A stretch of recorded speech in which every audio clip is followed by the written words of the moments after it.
एक लड़की police control में 112 को कॉल फ़ोन करती है। जैसे ही फ़ोन लगता है उधर से आवाज़ आती है कि मैं आपका क्या मदद कर सकती हूँ। ये लड़की ने कहा दरअसल मैं भोजपुर ज़िले के एक शहर लगता है आरा और आरा के ही एक बहुत ही व्यस्तम इलाका है जिसका नाम है गोपाल चौक।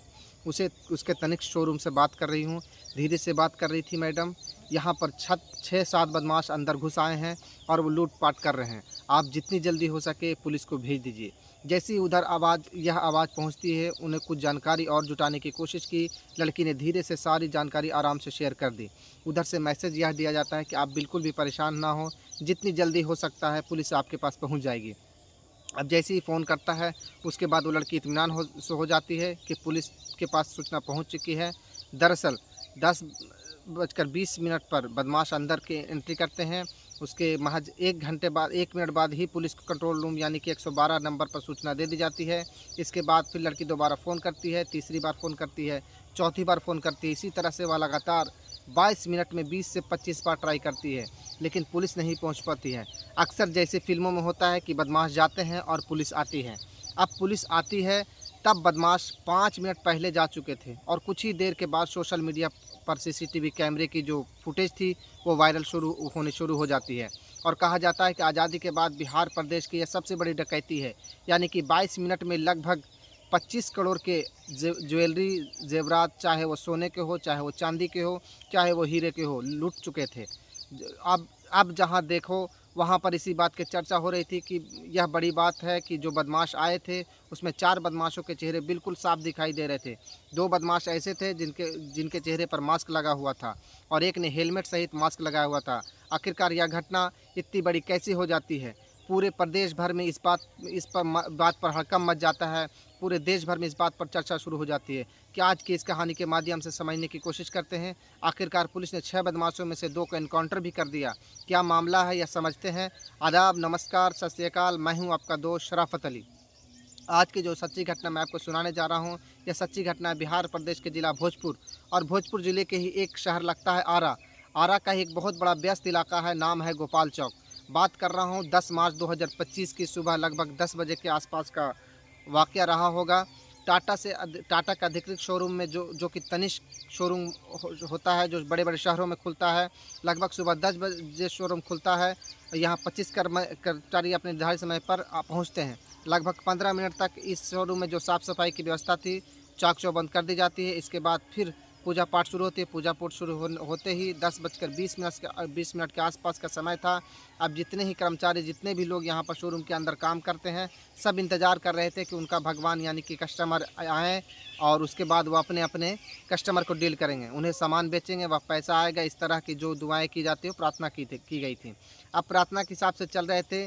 10:20 के आसपास का वाक़या था कि 4 युवक जिनकी उम्र लगभग 25 साल से कम ही रही होगी, वो एक साथ जब इस शोरूम के अंदर आते हैं, तभी गार्ड ने उसे रोकने की कोशिश की। गार्ड यानी मनोज ठाकुर रोकते हुए कहते हैं, भैया बाबू रुको, 4 एक साथ नहीं जा सकते। यहाँ पर नियम है कि कोई बुर्के में नहीं जा सकता, कि एक साथ 4 लोग नहीं जा सकते हैं, भीड़ नहीं जा सकते, आप सिर्फ 2 जा सकते हैं। बाबू 2 आराम से चले जाओ, बाकी 2 बाद में निकल जाना। बाद ही आदेश हुआ। वैसे ही उन युवाओं ने कहा, ठीक है बाबा, आप परेशान ना हो, क्यों होते हो, हम तो 2 ही हैं। अंदर चले जाते हैं। इसके बाद 2 जाते हैं, उसके बाद फिर 2 और आते हैं। इसके और चेहरे पर मास्क लगे हुए थे, एक ने हेलमेट भी पहना हुआ था। अब इसी बीच में वो जो गार्ड था मनोज ठाकुर, वो समझ ही नहीं पाया कि अंदर कुछ गए हैं, जो दरअसल ग्राहक नहीं, वो कस्टमर नहीं बल्कि बदमाश है, यहाँ डकैती डालने के लिए आए हैं। इसी बीच में एक व्यक्ति आता है, उनका जो छठवां जो आता है, सबसे आखिर में आता है। उसने इस मनोज ठाकुर के गिरेबान पर हाथ डाला, उसको पकड़ा, उसको उनके कान पे पट्टी और एक पिस्टल लगाया। उससे कहा कि हिलने की कोशिश मत करना, नहीं तो गोली मार दी जाएगी। वो अपनी जो राइफ़ल है, उस राइफ़ल को मेरे हाथ में दे दो, नहीं तो फिर चोट खा जाओगे, मार खा जाओगे। अब एक हाथ से पिस्टल, दूसरे हाथ से बंदूक पकड़ी हुई थी। इसके बाद उसको घसीटते हुए अंदर लेके जाता है। अंदर का दृश्य कुछ अलग ही था। अंदर आवाज़ लगाई जाती है जैसे कि फ़िल्म में अक्सर होता है कि हम किसी को कुछ नुकसान नहीं पहुंचाना चाहते हैं, हम यहाँ अपना काम करने के लिए आए हैं। हमारे बीच जो भी रुकावट पैदा करेगा उसको नुकसान हो सकता है।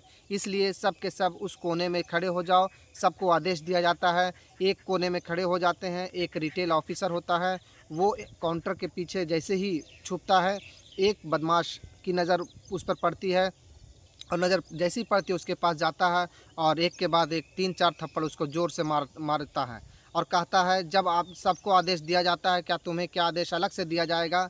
खड़े हो जाओ। इसी बीच में जैसे ही उसको उसकी तरफ पिस्टल तानने की कोशिश की, तब पीछे से आवाज़ आती है कि मारना किसी को नहीं है, गोली बिल्कुल नहीं चलानी है। अब सब लोग यहाँ एकदम डरे हुए थे, सहमे हुए थे। इसी बीच में जो सबसे अंतिम में आ रहा था, उसने गार्ड को भी अंदर पहुंचाया। बाकी सब लोगों के पास और जो ग्राउंड फ्लोर था, फर्स्ट फ्लोर था, वहां से सब इकट्ठा किया। लगभग 25 कर्मचारी थे, सबको एक जगह इकट्ठा कर लिया। कुछ लोगों ने आदेश दिया कि जैसे ही अलग अलग टीम बनाई है, उसी आदेश दिया गया था कि अपने घुटनों के बल खड़े हो जाओ और साथ ही अपने हाथों को ऊपर के लो।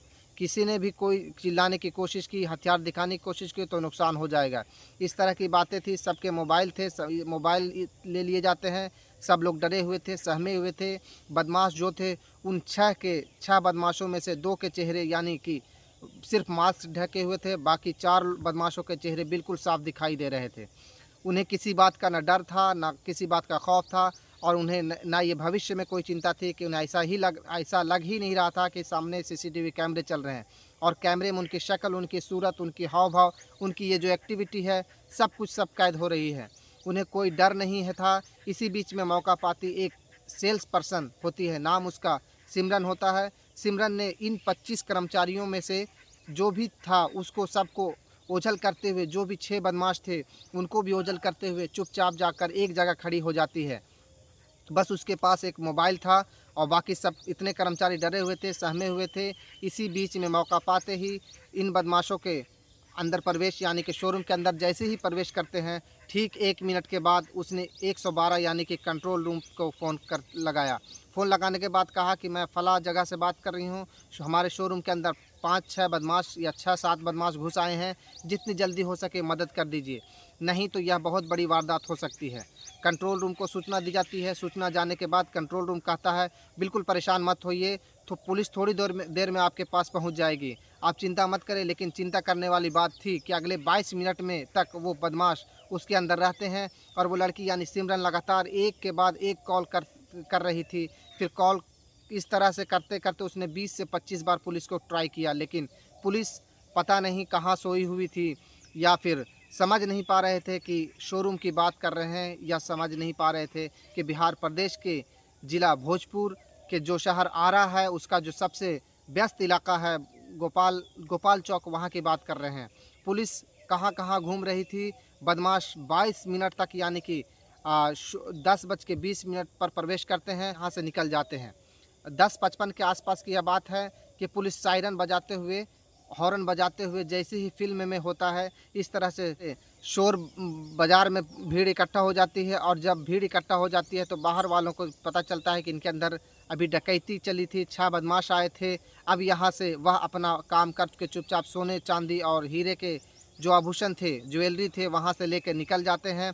अब निकलने के बाद जैसे ही पुलिस आती है, इसके शोरूम वाले के पास पहुंचते हैं, मीडिया भी आ जाती है, पुलिस भी आ जाती है, एसएसपी, एसपी सब अधिकारी, बड़े-बड़े अधिकारी आ जाते हैं। पूरे प्रदेश में इसमें हड़कंप मच जाता है और यह खबर सीसीटीवी जब फुटेज वायरल होती है तो पूरे देश भर में इस बात का पता चल जाता है कि अब बिहार में इतनी बड़ी यानी कि बड़ी डकैती पड़ी है। अब इसमें पूछा जाता है कि लगभग बिहार कितना सामान गया होगा। जिसके शोरूम के मैनेजर होते हैं वो कहते हैं लगभग 25 करोड़ रुपए के सोने, चांदी और हीरे के जेवरात और लूटे जा चुके हैं। बदमाश ने साथ लेके चले गए हैं। लगभग 50,000 के नकदी भी ले गए हैं। अब एसपी राज हो या एसएसपी परिचय कुमार, ये समझ नहीं पा रहे थे आखिरकार करें तो क्या करें।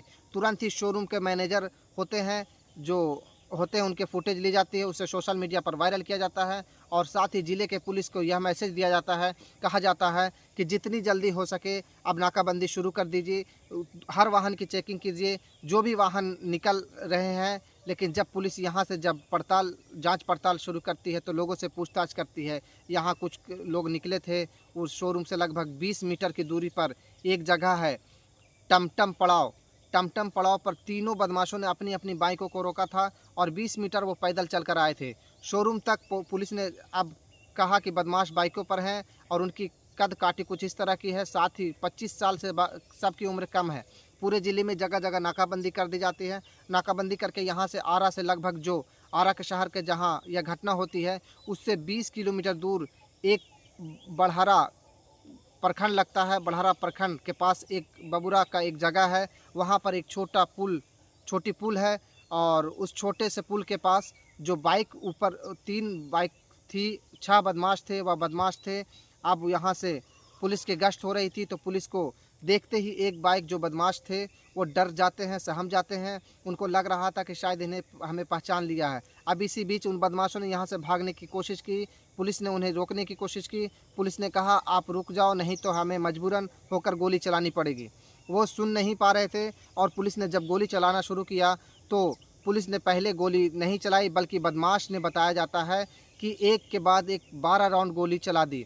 फिर पुलिस को अपनी जान बचानी भारी पड़ जाती है, लेकिन पुलिस उसके पीछे पड़ जाती है तो वो अपने होपलेस हो जाते हैं, पुलिस को गोली के शिकार हो जाते हैं। दोनों बदमाश को गोली लग जाती है और देखते ही देखते बदमाश आखिरकार पकड़े जाते हैं। उन्हें जो पकड़े गए बदमाश थे उन बदमाशों में से एक सारण ज़िले का एक जगह लगता है दिघवारा, वहाँ का रहने वाला है विशाल गुप्ता होता है। एक बदमाश जिसका नाम होता है कुणाल होता है, जो कि ज़िला वैशाली सोनपुर सेमरा का रहने वाला होता है। उन दोनों बदमाशों को पकड़ा जाता है। पकड़ने के बाद उनको हॉस्पिटल भेजा जाता है उपचार के लिए, क्योंकि इन दोनों को गोली लगी हुई थी। इनके पास पुलिस को 2 पिस्तौल मिलती है, 10 कारतूस मिलते हैं और यहाँ से डकैती डाल के अपने लेके गए थे। उनके पास से 2 बैग मिल जाते हैं और बैगों को जो जब देखा जाता है तो उसके अंदर जो डकैती का आभूषण होते हैं वो मिल जाते हैं। अब इन पुलिस ने जब इस मामले की जांच पड़ताल शुरू की तो चारों और बदमाश तलाश शुरू कर देते हैं। लेकिन हैरान करने वाली बात यह है कि ऐसा बताया जाता है कि भारत की आज़ादी के बाद बिहार प्रदेश में यह सबसे बड़ी इस तरह की डकैती डाली गई है।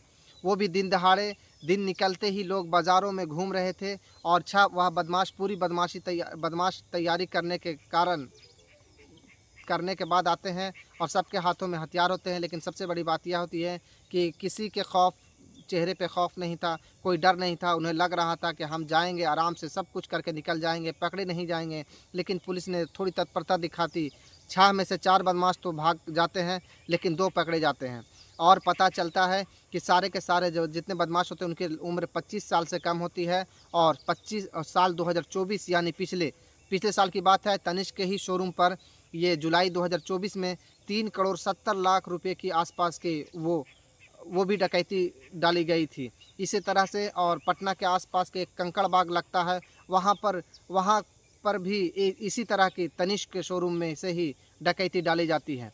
हालांकि पुलिस इस मामले की जांच पड़ताल कर रही है, लेकिन इस घटना ने पूरे प्रदेश की पुलिस व्यवस्था पर 112 नंबर पर कई तरह के सवाल खड़े कर दिए जाते हैं। कि जब मीडिया वालों ने इस लड़की यानी सिमरन से बातचीत की तो सिमरन एक ही बात कह रही थी कि उसने अपनी जान खेल करके वहाँ से जो तो अलग जाती है और 20 से 25 बार ट्राई कर रही थी। पुलिस अगर वक्त पर आ जाती तो क्योंकि बदमाश आने के 1 मिनट बाद ही पुलिस के पास सूचना पहुंच चुकी थी और पुलिस मौके पर पहुंच जाती तो सारे के सारे बदमाश उस शोरूम के अंदर ही पकड़े जाते।